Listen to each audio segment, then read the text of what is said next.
ഇത് ഇത്തരം വിഷയങ്ങൾ നമ്മൾ വർഷങ്ങളായി ചർച്ച ചെയ്യുന്നുണ്ട്. ഇതിൽ നേരത്തെ പറഞ്ഞ ഒരുപാട് അന്വേഷണങ്ങൾ ഉണ്ടായിട്ടുണ്ട്. പക്ഷേ ഇപ്പോഴും സഭയ്ക്ക് ആ സംശയമുണ്ട്.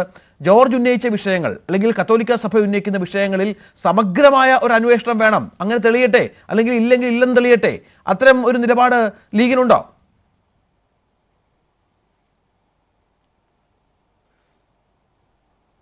അല്ല, ഇക്കാര്യത്തിൽ രാഷ്ട്രീയ പാർട്ടികളുടെ തീരുമാനമല്ല അഭിപ്രായം നോക്കേണ്ട കാര്യമില്ലല്ലോ.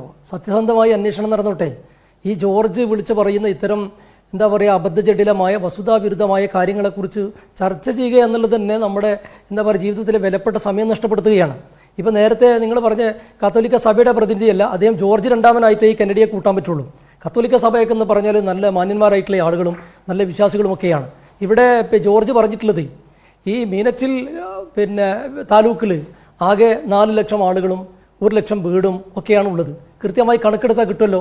400 ആളുകൾ അങ്ങനെയുണ്ടോ? 400 വേണ്ട, ഒരു കേസെങ്കിലും അങ്ങനെ ഇവർക്ക് തെളിയിക്കാൻ കഴിയുമോ? ഒരു സിംഗിൾ കേസ് അങ്ങനെ വെറും വസ്തുതാവിരുദ്ധമായി എത്രയോ അന്വേഷണ നിങ്ങൾ രഞ്ജിത്ത് നേരത്തെ പറഞ്ഞതുപോലെ എത്രയോ അന്വേഷണ ഏജൻസികൾ അന്വേഷിച്ചു, NIA അന്വേഷിച്ചു, പല കോടതികൾ പലതരത്തിലുള്ള കേസുകൾ വന്നു.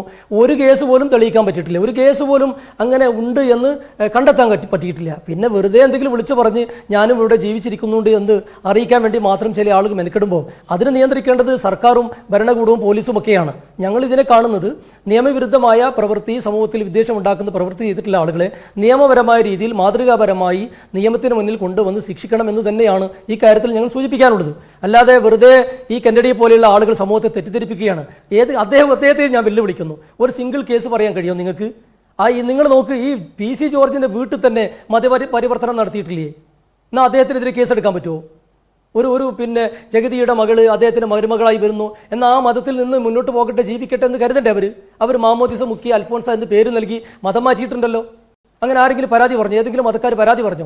ആരെങ്കിലും നമ്മൾ പെൺകുട്ടികളോ ആൺകുട്ടികളോ പ്രേമം ഉണ്ടായി അവർ നമ്മൾ കല്യാണം കഴിച്ച് അവരുടെ ഇഷ്ടത്തിന് ജീവിക്കുമ്പോൾ അതൊക്കെ മതത്തിന്റെ ലേബൽ ഒട്ടിച്ച് അതുവഴി സമൂഹത്തിൽ കുഴപ്പമുണ്ടാക്കാൻ ശ്രമിക്കുന്ന ഇവരെ പോലെയുള്ള ആളുകളെ നിയമത്തിന് മുമ്പിൽ കൊണ്ടുവന്ന് ശിക്ഷിക്കണം. അല്ലെങ്കിൽ വല്ല കുതിരവട്ടത്തോ തലക്ക് സുഖമില്ലാത്ത ആളുകളെ കൊണ്ടുപോകുന്ന സ്ഥലത്ത് കൊണ്ടുപോയി ചികിത്സിക്കണം. രണ്ടാലൊന്നാണ് ചെയ്യേണ്ടത്. ഇപ്പൊ എനിക്ക് സംശയം, ഇന്ന് PC ജോർജിന്റെ പുത്രൻ പത്രക്കാരോട് പറഞ്ഞ ചില സംഗതികളൊക്കെ കാണുമ്പോൾ നമുക്ക് തോന്നുന്നത് അദ്ദേഹം ലഹരി വിരുദ്ധ പരിപാടിയിൽ പ്രസംഗിക്കാനാണ് ഇത്തവണ പോയിട്ടുള്ളത്. ആ ലഹരി വിരുദ്ധ പരിപാടിയിൽ പ്രസംഗിക്കാൻ പോകുമ്പോൾ എന്തെങ്കിലും ഈ ഷോൺ ജോർജോ മറ്റോ എടുത്തു കൊടുത്തു എന്ന് സംശയിക്കുകയാണ്. കാരണം ആ രീതിയിലാണ് അദ്ദേഹം സംസാരിച്ചിട്ടുള്ളത്. അവിടുത്തെ വിഷയവുമായി ബന്ധമില്ലാത്ത സംഗതികൾ, മുമ്പ് ചാനൽ ചർച്ച ചെയ്തതുപോലെ തന്നെ ആ വിഷയവുമായി ബന്ധമില്ലാത്ത സംഗതികൾ വിളിച്ചു പറയാണ്. അപ്പൊ അതിന് നമുക്കൊന്നും ചെയ്യാൻ കഴിയില്ലല്ലോ. അദ്ദേഹത്തെ ഒന്നുകിൽ നിയമപരമായി രാജ്യത്തെ നിയമം അനുസരിച്ച് അദ്ദേഹത്തെ നിയമത്തിന് മുന്നിൽ കൊണ്ടുവന്ന് ശിക്ഷിക്കുക, അല്ലെങ്കിൽ വല്ല മാനസികാരോഗ്യ കേന്ദ്രത്തിലോ മറ്റോ കൊണ്ടുപോയി ചികിത്സിക്കണമെന്ന് നമുക്ക് പറയാനുള്ളൂ. അല്ലാണ്ട് എന്ത് പറയാനാ കാര്യത്തിൽ?